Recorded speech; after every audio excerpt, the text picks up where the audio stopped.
नमस्कार दोस्तों, आज हम इस वीडियो में आपके साथ डिस्कस करेंगे आइसोथर्मल अनीलिंग प्रोसेस के बारे में, जो एक हीट ट्रीटमेंट प्रोसेस है और अनीलिंग प्रोसेस का एक टाइप है। जब ऑस्टेनाइट स्टील ज़्यादा स्टेबल होता है उस समय फुल अनीलिंग प्रोसेस में ज़्यादा टाइम कंज्यूम होता है। इस अनीलिंग टाइम को कम करने के लिए जिस प्रोसेस का प्रयोग किया जाता है उसे आइसोथर्मल अनीलिंग कहते हैं। आइसोथर्मल अनीलिंग में जो मटेरियल या स्टील को हम हीट करते हैं वो बिल्कुल फुल अनीलिंग की तरह ही होता है।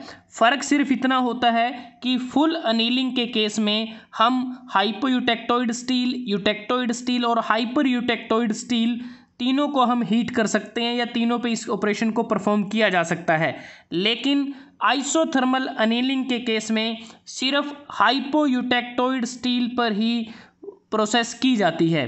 हाइपोयूटेक्टोइड स्टील वो होता है जिसमें कार्बन कंटेंट 0.83% से कम रहता है और इसमें जब हम स्टील को हीट करते हैं जो हीटिंग टेम्परेचर है वो अपर क्रिटिकल टेम्परेचर जिसे हम A3 लाइन से इंडिकेट करते हैं उससे तकरीबन 30 या 50 डिग्री वो ज़्यादा रहता है।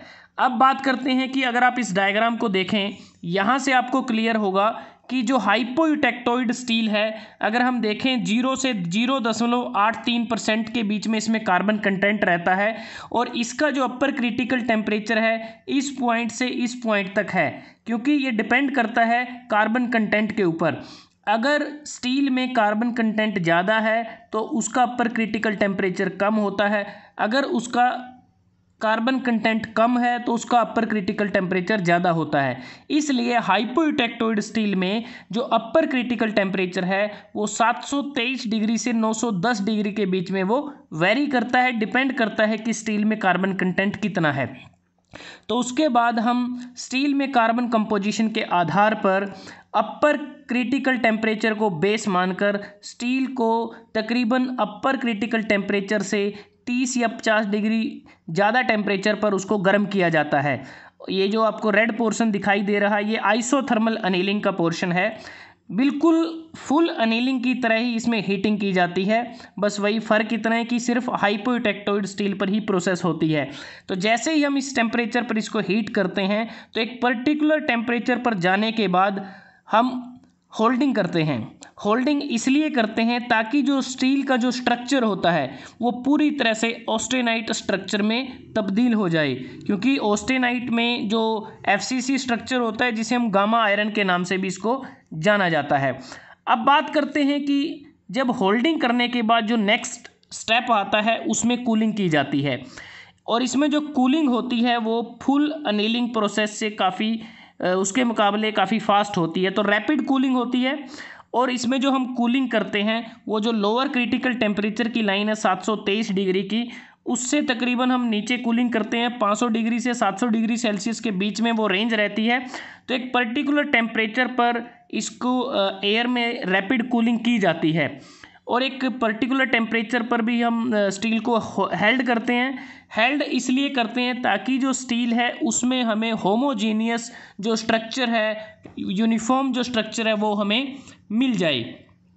तो इसके बाद क्या होगा कि जब कूलिंग की जाती है, जब स्टील हमारा ऑस्टेनाइट से परलाइट और फेराइट में कन्वर्ट हो जाता है तो उसके बाद उसकी हम रैपिड कूलिंग करते हैं एयर में, और जो परलाइट होता है वो लैमिलर परलाइट में उसको कन्वर्ट किया जाता है और प्लस में फेराइट में, क्योंकि जो गामा आयरन या ऑस्टेनाइट है वो डीकम्पोज होता है परलाइट और फेराइट में। अब यहाँ पर ध्यान देने की ज़रूरत ये है कि जब हमारा अंडर कूलिंग के ऊपर अच्छा नियंत्रण होगा, बेटर कंट्रोल होगा, जब ऑस्टेनाइट ट्रांसफॉर्म होती है परलाइट में और फेराइट में, तो हमारा मोर यूनिफॉर्म परलाइट हमें मिलेगा एक पर्टिकुलर टेम्परेचर पर।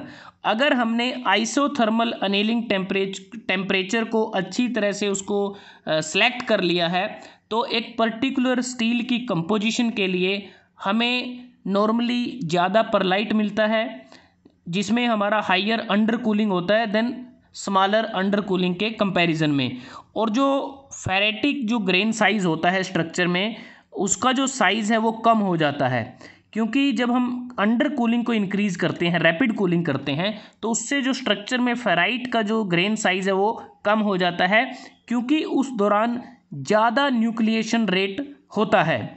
तो यही वो कुछ ऐसे फैक्टर हैं जिसे हमें ध्यान में रखना है, और इसके कारण ही हमें मटेरियल में ज़्यादा हार्डनेस और स्ट्रेंथ मिलती है अगर हम डिक्रीज़ कर देते हैं आइसोथर्मल अनीलिंग टेम्परेचर को।